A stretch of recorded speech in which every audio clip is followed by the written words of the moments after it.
thank you for coming. And again, apologies for the delay. Our sound equipment was stolen overnight. We don't know what's going on, but we've managed to sort it.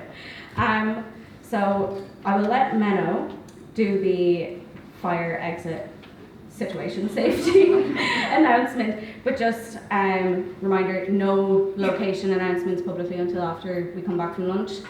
There seems to be a few people online trying to hunt down the location, so just please, for our safety, venue staff, all the rest. And if you are tweeting anything or posting anything, just use the hashtag LGB Interrupted. So it is my absolute honour as President of Not All Gays to welcome you to our very first ever conference, or as we like to call it, the NAGference, LGB Interrupted.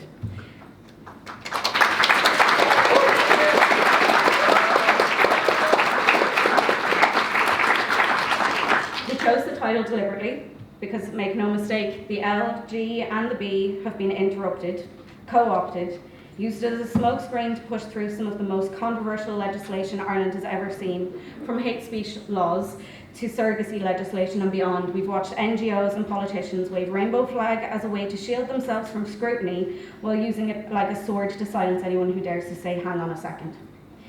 And when we, as lesbians, gays or bisexuals, the very people this was all supposedly for, raise our hands and say we don't agree with that, we're vilified. Excommunicated from a community most of us never signed up for. Lesbians especially, and I speak from my own experience, are threatened, doxxed, harassed, called bigots, and yes, routinely threatened with rape and murder, for stating boundaries, for telling the truth. Let's not forget, gay rights activists, many of whom you'll hear from today, fought for equality, not special treatment. They fought to exist without fear. They fought for the right to marry, to parent, to live freely, and we won those rights, overwhelmingly.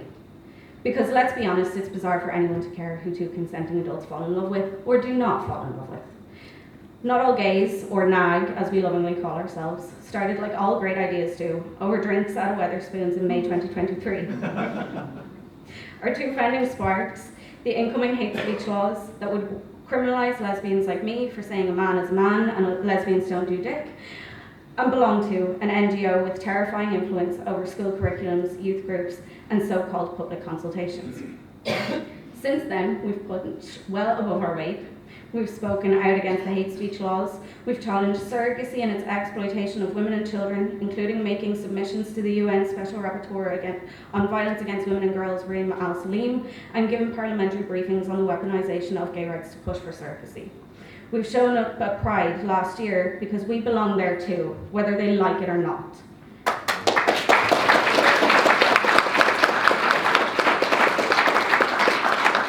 Earlier this year, we did our own independent research on LGB youth being exposed to predators via dating apps, and we submitted our findings to the EU.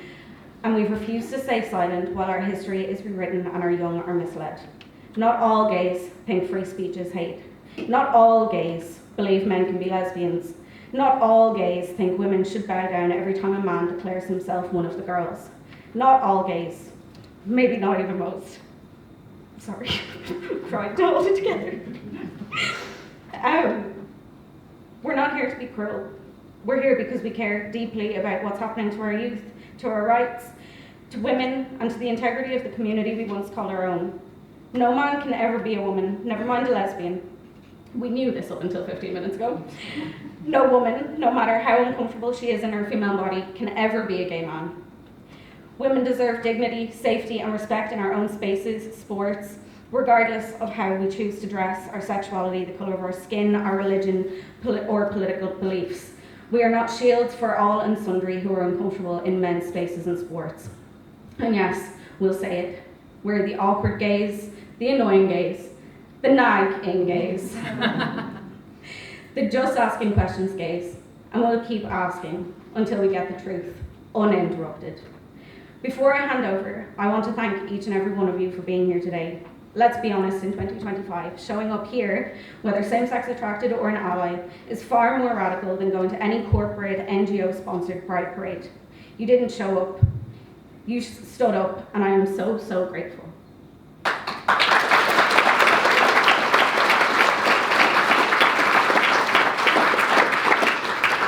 Your support, not just today, but over the past 2 years, means everything. It has been the greatest honour of my life to become the older lesbian younger me needed, to speak up, to be heard, and incredibly to be taken seriously. To my incredible team, my madness couldn't function without your support. You're not just my colleagues, you're my best friends, and the community we were all promised and never got within the extended acronym. To our wonderful stewards, most of you I know have known for many years, thank you for helping keep us all safe today and keeping us all calm. And to my girlfriend, my personal bodyguard, my partner in crime, on my shoulder this morning when I was incredibly stressed. And the reason you won't be seeing any more of the unhinged dating app threads from me on Twitter. Thank you. Also, please don't forget the glass of wine you promised me at half 6. A massive, massive thank you to the sound team, our videographer Roddy, and the last minute sound equipment. And to the lunatic fringe, the dissidents, the book readers, the jet skiers, and the fight backers, near and far, you're extraordinary. Thank you for all your support, guidance, and laughs. Now, I have something really, really special to share, a message from someone you all know and love, and I still can't believe I've managed to pull this off.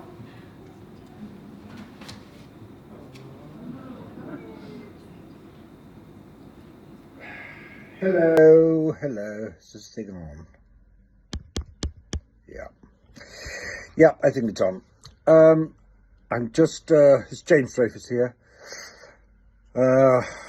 Just taking a break from arguing with mindless trolls on X, as per usual. To wish Not All Gays Ireland a really successful conference. It's so important, the work that you're doing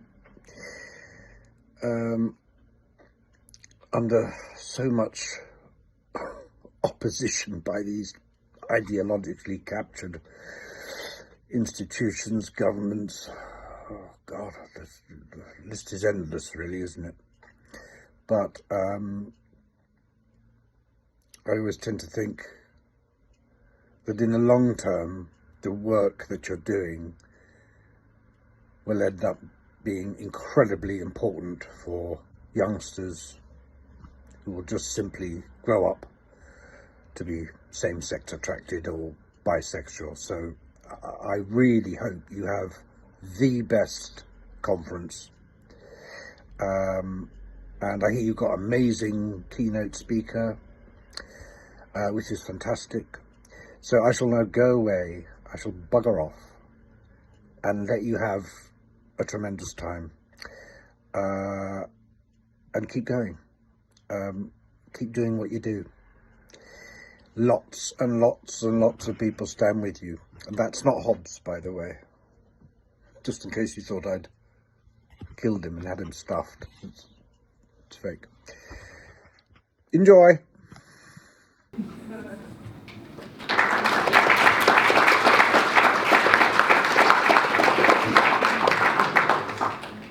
I had the pleasure of meeting James after LGB Alliance last year, and he is just an incredible voice for younger gays and gives us so much hope and courage, and it's older gays like Dreyfus and other speakers who are here today that are the reason that we are able to speak up. So thank you for not pulling the ladder up behind you and, you know, making all the work for us, but it's really appreciated, and obviously thank you to James for the video. And now to kick off properly, it is my absolute joy to introduce our host for the day, the one, the only, Gay of the Year 2023, fabulous, funny Mr. Menno.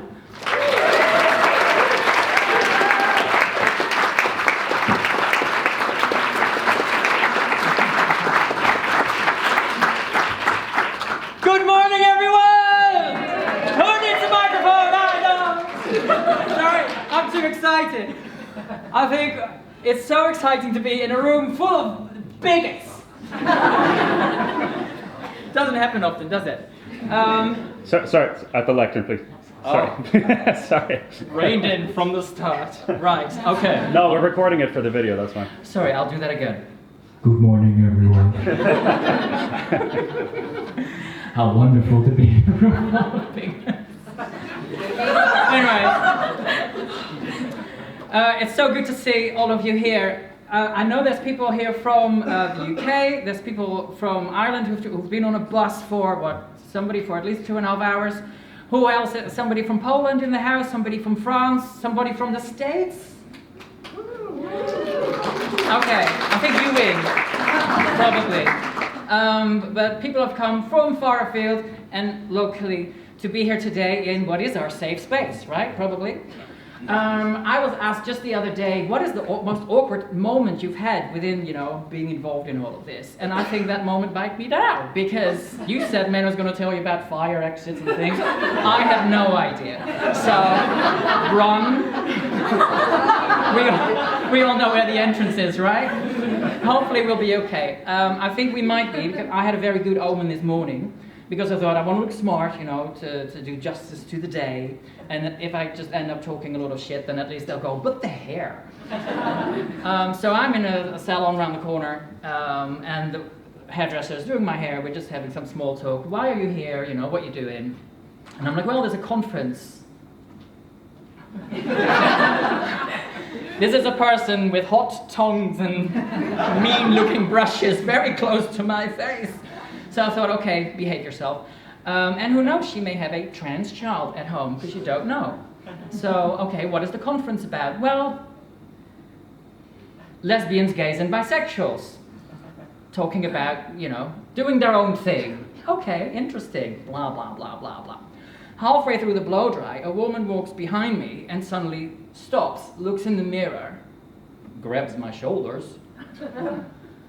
She has a smile on her face, so I think this must be good. And she just goes, Mr. Mano, I've been watching your videos for the last 4 years. And just yesterday, she filled out a survey about people that she wanted to meet for dinner. And one of them is dead, and the other one is me. So she now thinks that she has magical powers that conjured me into her chair. And I'm like, no, it was just Google, and I needed a salon around the corner from the hotel. But then, basically, the whole salon joined in a lovely conversation and a bit of a sing-song about Y chromosomes. And a very old lady sitting next to me going, there's a boy in the States who's trying, I'm not doing an Irish accent, there's a boy in the States who's trying to compete with the girls. So it just always gives me so much hope when you have these tiny, these small moments. The salon, and the woman wasn't just a client going to get her hair done, she was the owner. That just gave me a real lift this morning. I think that's a good omen for the rest of the day. It just shows lots of people understand. And you mentioned cruelty, and this is part of the gaslighting that we get, that our care and our compassion and our very valid concerns are branded hate. And I think that's one of the many bad things that we're having to deal with. The last time I was on a stage in Dublin with a microphone was in 2013, and a lot of things have changed since then. I was doing a show in a place called the Penty Bar, run by a bloke called Penty Bliss. Rory. I only met him once. He struck me like an absolute asshole, just in that very brief moment. And I was right, because he's become one of the biggest, anti-homophobic. Even though he thinks what he's doing is good, it's homophobic, it's deeply misogynistic, and you're here from an Irish point of view to say, yeah, fuck you. Oh, sorry, you're being filmed. You know what I mean? And some of us are here from the UK.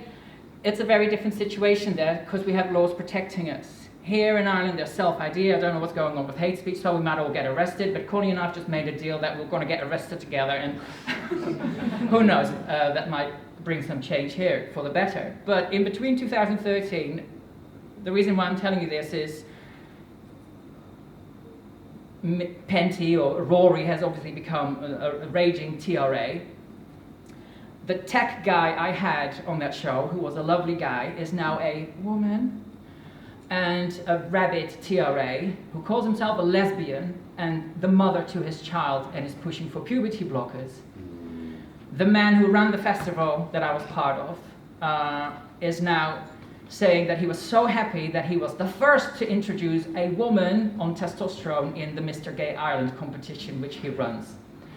And that also goes to show how these people that I used to be friends with are gone.